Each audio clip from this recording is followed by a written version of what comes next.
All right, so there's been some talk recently on some other podcast about athletes and the off season, and especially for like bodybuilding. So this can apply to anybody. It doesn't matter if you're a bodybuilder, CrossFitter, collegiate athlete, professional athlete, aspiring athlete, gym goer, mom, dad, single parent. Uh, doesn't matter who you are, right? They were talking about how you can relax in the off season. So when you don't have your competitions, when you don't have your shows, whatever it is, you can relax from your diet or your lifestyle. And so I think of really lifestyle, not really diet, because your diet will follow your lifestyle, right? And your lifestyle creates your diet. So they kind of go hand in hand, right? I think this is a really big mistake and a very sophomoric conversation, and just he was giving advice, sophomoric advice about this, about someone in particular, just kind of relaxing in the off season for a bodybuilder, and you don't need to be on your diet 24/7 because you're in the off season. You don't have anything planned. However, that's the time that you grow, and even in athletic sports, the off season is whenever you create your skills. You polish your skills. You get stronger. You basically gain strength for whatever event that you're going to be doing, because during the season you focus on skills. So you do less weight training, less strength building. You focus more on skills. It doesn't matter what sport that you do. That's just it, man. So you've got to be on point with your lifestyle. Now, does that mean like meal prepping and everything? No, but I don't think it means just not caring. I think that just gives you an excuse to, I'm assuming, drink. And I am not a big advocate of drinking or recreational drugs that make you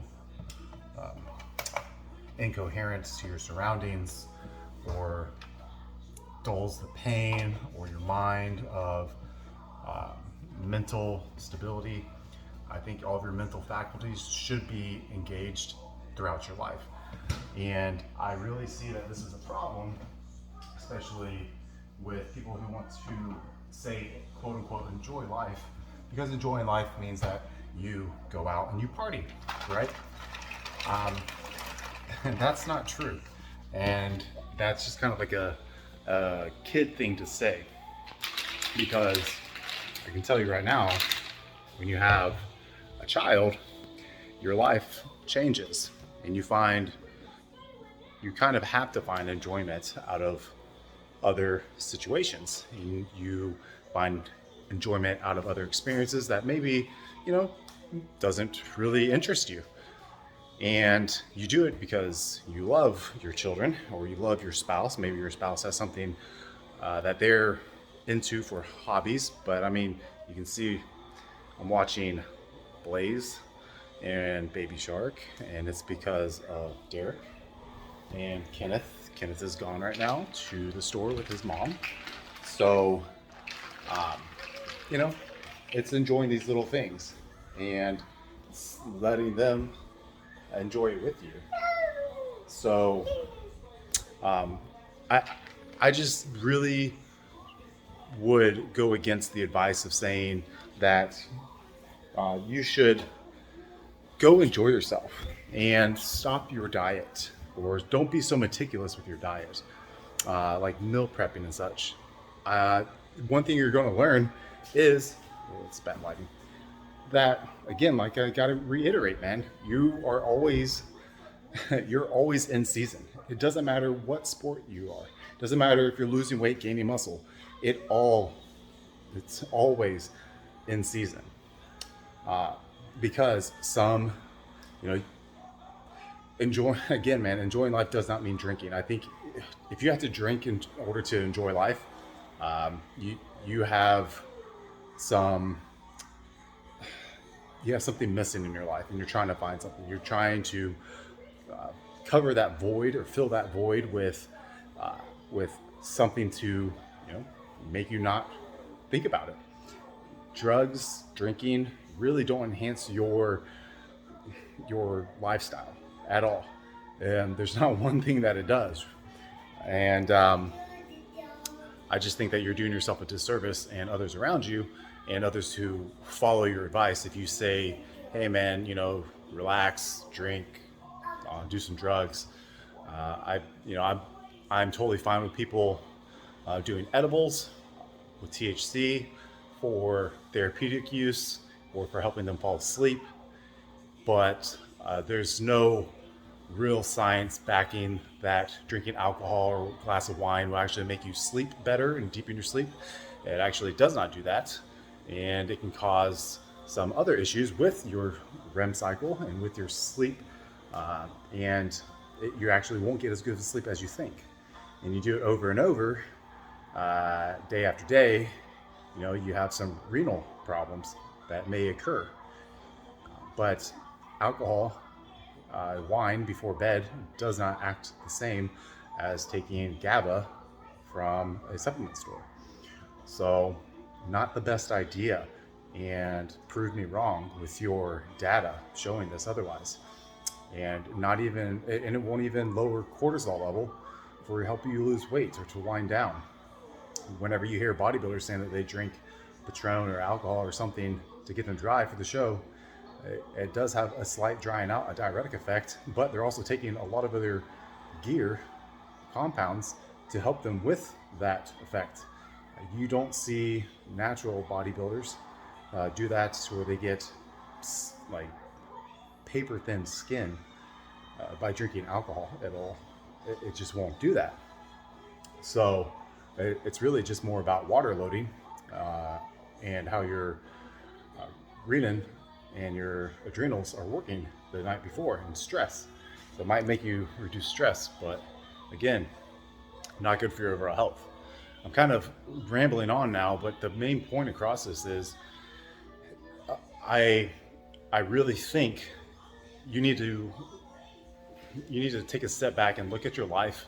If you think that you need alcohol in order to make it better, in order to make nights out better, in order to make an occasion, I just don't believe that.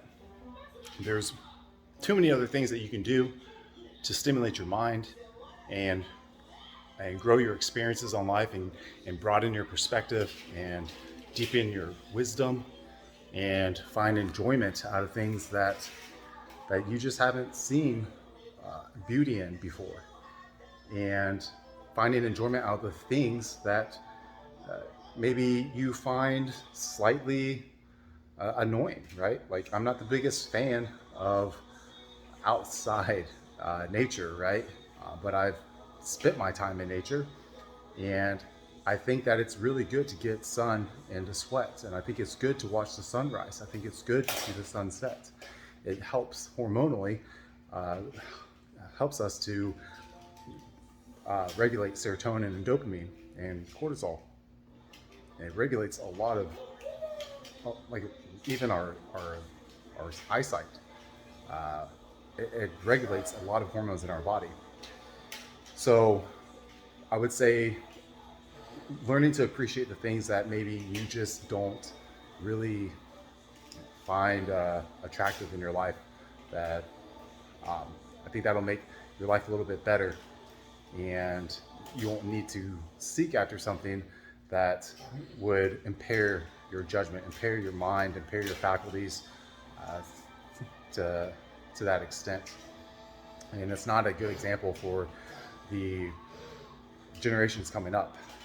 And that's my opinion about this, and I think this needs to be shared, or that this thought needs to be shared across other generations and other channels and other social media outlets that promote partying and such. I just don't think it's a good look, and it never will be. Nothing good has ever happened, and that's that's a fact, man. There's always a downstream, down trickle effect. And it may not be instantly, but it'll come. So leaving it there, like, share, comment, subscribe, follow my other Instagram besides fit.dad.lifestyle. I have fit.books or fit.family.books. That is for my children's books about health and nutrition in a very fun, adventurous way. And Jay Cutler and Guy Cisternino are two characters, at least they're called Jay and Guy, two characters currently, and more to come from Evans and Tapani Circles, those type of people, and off of Fuad's podcast. I really enjoyed their honesty and perspective in life. Anyways, like, share, comment, subscribe. Later.